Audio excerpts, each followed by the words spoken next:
Hi friends, I am Tilak, you're watching Tech Made Unique, and today we're going to see how to insert shapes on your WPS spreadsheet mobile. And if you're new to this channel, make sure to click on subscribe button below. We just quickly move on to the video. So to insert the shape on your WPS spreadsheet on mobile, first of all open the spreadsheet, then click on the icon option on the bottom section and click on the insert option.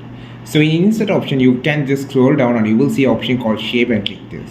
So here you can find a lot of different shapes like cube and triangle and everything.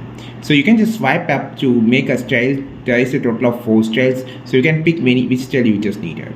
So you can just add a more by this like this. So you can just also, after adding the style option, just click this and you will see option to left or right to rotate, and also you can delete the things on the bottom section. You can also change the colors by clicking on the color fill option, so you can just easily change the colors like this.